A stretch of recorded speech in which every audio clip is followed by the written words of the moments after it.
skændes hele tiden stort set frem og tilbage, fordi der ligger ikke nogen formuleret strategi i kommunen om, at Cold Hawaii er en magnet, eller noget, vi skal bygge på, eller noget, vi skal bruge til noget. Det er noget, der er der, ja. Vi accepterer det, vi respekterer det, vi forstår det, der kommer også turister og sådan noget. Men der er ikke nogen inden teknisk forvaltning, for eksempel, der har en strategi at arbejde efter. Så når nogen ringer og siger, må vi bruge en parkeringsplads til en stander, hvor vi kan helt lavpraktisk kan stille nogle surfboards, som vi kan lege ud til turisterne, så siger teknisk forvaltning nej. Altså det er jo et godt eksempel. Så nu er vi jo på Bornholm. Da jeg ringede tilbage til kontoret i går, så sagde nogen til mig, I kan høre fuglefløjt. Så ja, på Bornholm er et af de steder, hvor der er fuglefløjt. Vi har faktisk for 3 måneder siden i Regelrådet lavet en beregning. Hvis man tager en familie med en almindelig indkomst, de skal have en indkomst typisk på 900.000 godt og vel, for at købe sådan et 140 kvadratmeters hus i Københavnsområdet. Hvis de i stedet flytter til Bornholm, så kan de faktisk få et hus af præcis samme kvalitet, de der 140 kvadratmeter. Og så kan den ene pendle frem og tilbage, selvom det koster 80.000 i flybillet. Men det er bare for at nævne eksemplet. Hvorfor er der så ikke flere, der gør det? Det er bare et tip, der nu er givet videre. Men tilbage igen til, hvad er det for nogle håndtag, der skal trækkes i? Jamen, jeg tror, der skal trækkes i mange håndtag. Der er et spørgsmål om selvfølgelig at få skabt nogle arbejdspladser. Det er også et spørgsmål om at sikre, at de unge bliver. Fordi vi ved, at sygehusen er blevet centraliseret. Nu er det sådan, at folk kommer på sygehus, har de selvfølgelig en tendens til forhåbentlig at komme tilbage igen. Men når først de unge de er rejst til deres uddannelse, så får de kærester osv. og bliver måske får lidt mere liv på stolen. Så det er noget af det, jeg tror, der skal kigges på. Så skal man også gøre landdistrikterne lækre. Altså, hvad er det, de skal sælges på, så det bliver hipt igen. Og så skal man sørge for, at folk kan komme frem og tilbage på vejen. Og det er altså både de kollektive og de hvad skal vi sige, almindelige veje, hvor man kører med biler. Fordi jeg tror, at folk, der hører op på Sydmotorvejen, kører på motorvejen om morgenen et par timer i øjeblikket, en gang imellem tænker på, at det måske kunne være lækkert at flytte tættere på København. Og så skal man få revet nogle af de faldefærdige rønner ned, der er ude omkring. Statens Byggeforskningsinstitut har vurderet, at der er 55.000 boliger, som ikke er egnet til menneskebeboelse rundt omkring. Det koster 5-6 milliarder for at revet dem ned, men derfor slår de 200 millioner om året i en nedrivningspulje ikke. Det er bare lige for at nævne nogle enkelte forslag, men altså, der skal gøres meget, ikke kun én ting.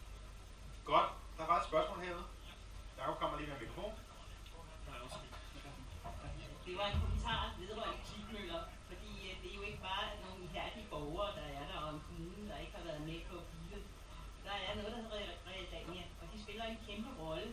Og det er jo sådan, at hvis man har en institution, der kan gå ind ligesom at komme igennem med hensyn til ændringer i planlov, og man skal få nogle undtagelser, så er man ganske godt stillet, og man er også godt stillet, når man har en pengesæk i den anden ende. Så der mangler noget i et eksempel, vil jeg tillade mig at sige. Hallo?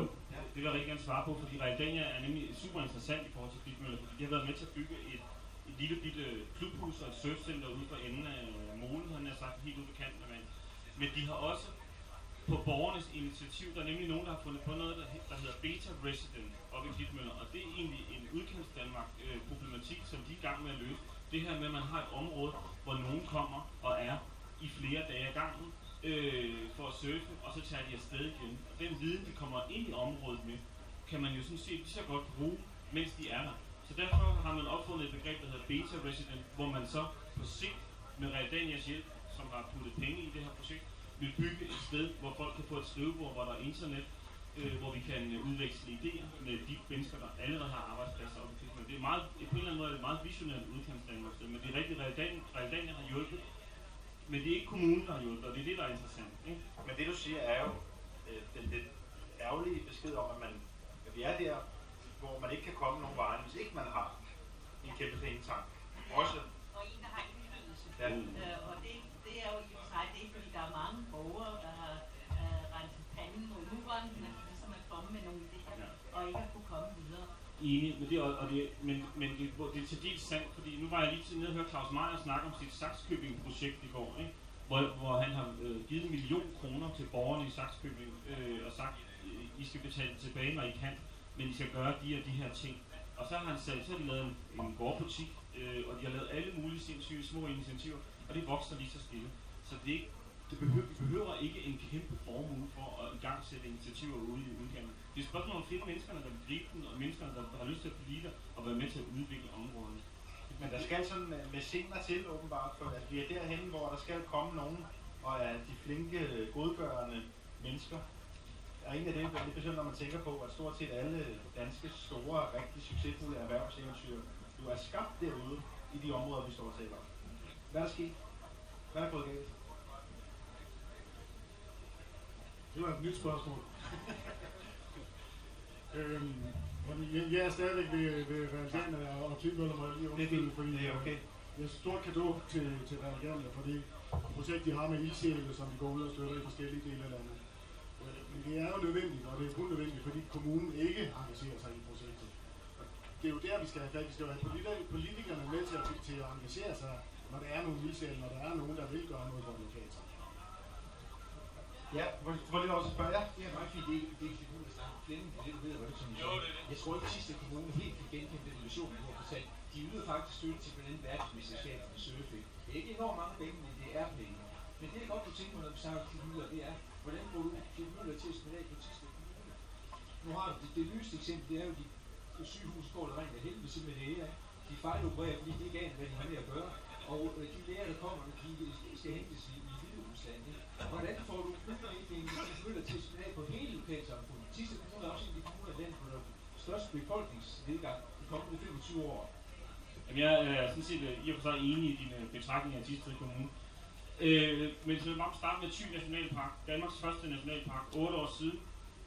I byrådet i Thisted er de endnu ikke blevet enige om, hvor det her nationalparkcenter skal ligge. Der ligger altså 8 arbejdspladser i det center og venter på at blive udfyldt. Men man er ikke i byrådet blevet enige om, hvor skal det placeres i parken. Det synes jeg er uambitiøst. Så hvad hedder det, og det der med at supportere et verdensmesterskab og sige, det er ligesom ikke at anerkende, hvad det er, vi har mellem hænderne her, for vi har ikke så meget andet. Hvad hedder det, hvis Thisted Kommune gik all in på Klitmøller, så ville man automatisk kunne få det til at smide af på kommunen. Det er helt overbevist om. Lige hvordan kan jeg ikke give dig svaret på her, men for eksempel har man i 8 år forsøgt at få lov til at windsurfe på Vange Sø, men det har man ikke fået lov til at kommunen. Det har man så fået lov til at kommunen nu. Men nu har kommunen altså så givet tilladelsen, ikke? Og det kommer altså til at skabe et par ekstra arbejdspladser. Så det er et spørgsmål om at ligesom at tænke lidt ud af boksen. Og jeg er enig, det er synd for fuglene. Men det er mere synd for dem, der ikke har noget at lave, hvis du spørger mig. Når mennesker flytter ud, så flytter fuglene ind. Der er jo ikke én løsning her. Der er mange løsninger. Og det er jo et andet sted, der er vigtigt, at der også bliver taget det, jeg kalder nogle hardcore beslutninger. Der bliver jo stadigvæk etableret store virksomheder. Altså, eller virksomheder, der vokser så store fra det ganske små. Nu kan man nævne en virksomhed som Sidecore, der lige er blevet nomineret til den der Ernst & Young pris entreprenør og så videre. Men hvorfor blev den ikke startet i Lollands Kommune, kan man spørge sig selv. Og det synes jeg spørgsmålet er, hvad vi skal have mere fokus på, hvilke kommuner gør det rigtig godt, for der er nogle kommuner, der er bedre til at fastholde og udbygge beskæftigelsen end andre.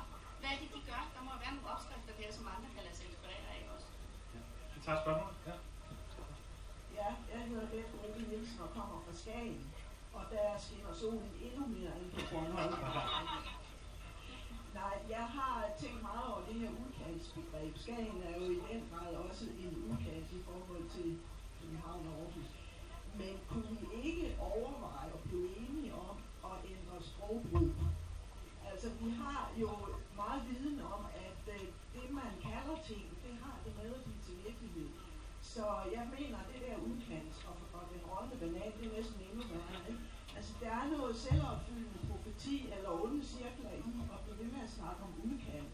Så alene der ændre sprogbrug kunne måske hjælpe lidt på forståelsen af, at det er ikke så forfærdeligt at bo med Skagen og Klitmøller og Sønderjylland. Det er ikke udkant. Det er, og det er så heller ikke vandkant, hvilket også er noget pjat, ikke? For der er også Midtjylland. Men altså, lad os lige overveje måden, vi bliver ved med at tale om det her begreb på. I Skagen bliver vi irriteret over det, og vi har faktisk lavet det, vi kalder et lokalt byting. Nu bliver fusioneret med Frederikshavn og Sæby, og det har der været lidt problemer med selvfølgelig. Vi har en masse turisme i Skagen, det går rigtig godt. Vi har en havn og fisk og skibsbyggeri og sådan noget, det går simpelthen ikke så dårligt i Skagen. Vi gider ikke at blive kaldt udkant, så prøv at tænke over, når I snakker om det i medierne og alle mulige andre steder, kan vi ikke finde et mere positivt begreb, for det er jo blevet et skældsord. Nede hos mig på Sydby, der er nogen, der kalder det udkant. Men kan vi ikke tage en runde på det der med ord? Måske skal du skulle starte op, så skal vi også have kommunikatøren på banen her. Det er din skyld. I Sønderjylland har vi porten til Europa som et infrastrukturprojekt, hvor vi netop arbejder på, hvordan vi også kan få infrastrukturen på den sammen med resten af Europa. Og i og med det porten til Europa, så er det jo også Forkants-Danmark. Og det vil vi gerne bruge det udtryk, og vi er helt enige, men ord alene, det gør det jo ikke. Altså, der skal handling til, og derfor vil jeg godt gå lidt tilbage til Ane også, hvor hun siger, at vi har verdens bedste realkredit. Burde der så ikke også være plads til, at alle har en lånemulighed?